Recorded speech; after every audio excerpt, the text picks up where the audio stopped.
ओम शांति।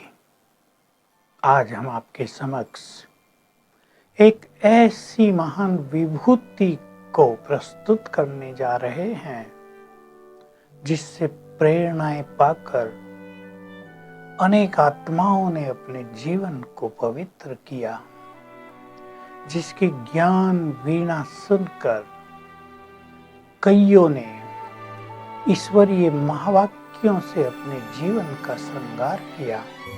वे थी जगदम्बा सरस्वती, जिनको हम सभी इस ईश्वरीय विश्वविद्यालय में प्यार से ममा कहकर पुकारते हैं। 16 साल की आयु में आई थी। आते ही प्रथम क्षणों में ही महसूस हुआ बस यही सत्य ज्ञान है, आ गई मैं जहां मुझे आना था। बाबा की दृष्टि मिली। ब्रह्मा बाबा के तन में शिव बाबा ने प्रवेश करके उनको याद दिलाया, तुम वही हो महान आत्मा जो कभी राधा थी। अब तुम फिर से महान बनने के लिए आ गई हो। पल भर में, कुछ ही क्षणों में सारा ज्ञान उन्हें प्राप्त हो गया। स्वयं भगवान ने उन्हें इस महान यज्ञ को संभालने की जिम्मेदारी दी। अब विचार करें, 16 साल की कन्या, उनको दिव्य बुद्धि प्रदान कर दी, उन्हें अपनी शक्तियां दे दी सर्वशक्तिवान ने, और वो इस अल्पायु में मां बन गई।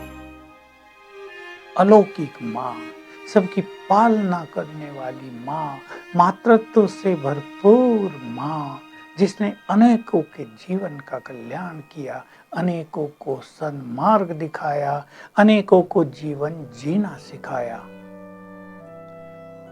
उनके साथ के बहुत कम लोग हमारे पास रह गए हैं।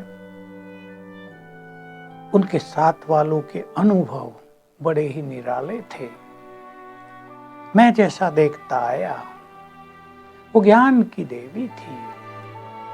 ज्ञान का चिंतन उन जैसा शायद किसी का ही रहा हो। ज्ञान के सागर से ज्ञान मिला। भगवान जब ज्ञान देते हैं, प्रजापिता ब्रह्मा के मुख से दिया, तो इशारों में बातें की। उन गुह्य रहस्यों को ममा ने कैच किया, उनका विस्तार किया।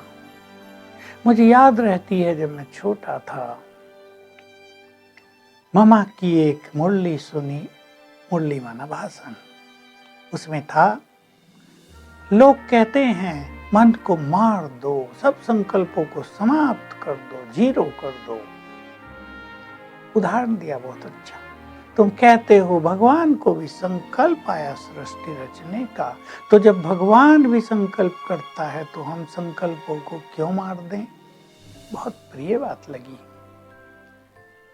किसी भी विषय पर धारा प्रवाह बोल सकती थी मामा। उनकी वाणी में बहुत ज्यादा प्रभाव था, प्रवाह था, प्रभाव। आत्मिक दृष्टि से बात करती थी। ये सब आत्माएं हैं। मैं इस सृष्टि की महान आत्मा हूं, इस स्वमान में रहकर बात करती थी तो हर बात तीर की तरह लगती थी। कितने कन्याएं उनके जीवन को देखकर इस यज्ञ में समर्पित हो गई। ये बात उस समय हजारों कन्याओं की है। बस उनको देखा, उनसे मातृत्व प्राप्त हुआ, उनकी प्यार की पालना मिली, सुंदर शिक्षाएं मिली और विचार दृढ़ हो गया। अब हम पवित्र बनकर भगवान के कार्य को संपन्न करेंगी। भगवान ने रुद्र यज्ञ रचा है, उसमें अनेकों ने अपने जीवन की आहुति डाल दी। बहुत बड़ा काम था। ममा के साथ 380 भाई बहनें थे। सभी उनको ममा कहते थे। बड़े भी थे आयु में, छोटे बच्चे बहुत थे, 250 होंगे। उन सब की पालना करना, उनको संभालना, उनको प्यार देना, उनको सुलाना, उनको जगाना, उनके खान पान की देख रेख करना, उनके स्वास्थ्य की देख रेख करना, ये कोई छोटा काम नहीं था। किसी माँ के घर में 4-5 बच्चे हो, इरिटेट रहती है, परेशान हो जाती है उनको पालते पालते, कोई कुछ मांगेगा, कोई कुछ मांगेगा। ऐसे छोटे बच्चे जो पढ़ते पढ़ते बड़े होने लगे, उन सब में मामा ने ऐसे संस्कार भरे कि वो महामानव बन जाएं और उनमें से बहुत श्रेष्ठ स्थिति को प्राप्त हुए, जिनमें से बहुत सारी आत्माओं को आप तो नहीं जानते, हम जानते हैं, जो छोटे आए थे और बहुत महान बन गए। दादी हृदय मोहिनी, दादी प्रकाश मणि, ये सब एग्जाम्पल हैं जो उनकी पालना में ईसु दादी और बहुत सारी बहनें जो छोटे आए थे, पढ़ने आए थे और महान बनकर विश्व सेवा में लग गए। पवित्रता की तो वो देवी थी। देखिए उनके पास ये दोनों शक्तियां बहुत जबरदस्त रूप में विद्यमान थी, power of purity and power of Rajyoga, योग बल। मामा के बारे में सभी सुनाते हैं कि वो सवेरे 2 बजे उठकर छत पर पहुंच जाती थी। उस शांत और एकांत माहौल में गहन तपस्या करती थी। तपस्या है आत्मिक स्वरूप में स्थित होने की, तपस्या है परमात्मा के स्वरूप पर स्थिर होने की, उससे सर्वस्व प्राप्त करने की, उससे वरदान लेने की। और हम समझते हैं कि मामा परमात्मा वरदानों से पूरी तरह श्रृंगारी गई थी। उनके बोल में जो पावर थी वो भी उनके साथ वरदान था।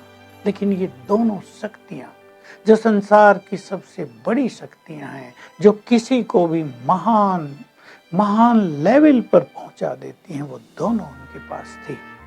इन शक्तियों के द्वारा उन्होंने यज्ञ का बहुत बड़ा कारोबार संभाला, यज्ञ के कार्य को सुचारू रूप से चलाया, ब्रह्मा बाबा को बिल्कुल निश्चिंत रखा ताकि वे भी अपनी महान तपस्या कर सकें। भिन्न भिन्न स्थानों पर जाकर इस महान कार्य को बहुत आगे बढ़ाया। जिन्होंने उनकी पालना की वो जीवन भर उनको याद करते रहे। अब तो उनमें से बहुत कम बचे हैं, पर जब मैं आया तब मुझे ये सब सुनने और देखने को मिलता था। प्यार से पालना करना, अच्छी बातें दूसरों को कैसे सिखाई जाती हैं, ये सीखना हो तो मामा से सीखा जाए। नहीं तो लोग अच्छी बातें भी बुरे ढंग से पेश कर देते हैं, अच्छी बातें भी अपनी अच्छाइयां खो देती हैं। पवित्रता की प्रतिमूर्ति होने के कारण, कर्मेंद्रिय जीत होने के कारण उनका मन बहुत निर्मल, स्वच्छ, मातृत्व भाव से भर गया था। बहुत सुंदर भी थी वे, लेकिन कोई भी उन्हें देखकर कुदृष्टि नहीं रख सकता था। जो भी उनके सामने आता था वही निर्मल हो जाता था, माँ माँ कह के पुकारने लगता था। बहुत तेज था उनके चेहरे पर, वो आत्मिक तेज था, वो पवित्रता का तेज था, वो योग का तेज था, वो परमात्मा तेज था। इसलिए उनके प्रथम दर्शन से ही लोग बहुत आकर्षित होते थे और वो सब कुछ करने को तैयार हो जाते थे जो वो उन्हें ईश्वरीय संदेश के रूप में कहना चाहती थी। तो बहुत बड़ा कार्य किया इस धरा पर। ऐसी महान आत्मा जिसने इस महान यज्ञ को संचालित किया, आगे बढ़ाया, हम सबके लिए आदर्श है। उनका हर चरित्र हम सबको बहुत कुछ सिखाता है। आज के ही दिन 1965 में उन्होंने अपने देह का त्याग किया था।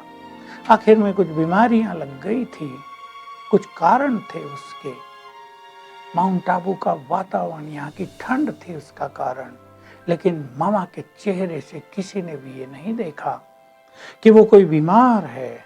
उसी तरह की स्फूर्ति, उसी तरह की कार्यविधि, उसी तरह की स्पीच, उसी तरह की सबकी पालना करने वाली ये कार्य उनका चलता ही रहा। तो आज के दिन हम उनको सत सत नमन करते हैं, अपने श्रद्धा सुमन अर्पित करते हैं और संकल्प करते हैं कि उन जैसा जीवन हम अपना बनाकर उनका नाम रोशन करेंगे। Om Shanti. Click here to like, subscribe and press the bell icon to stay updated with our latest videos.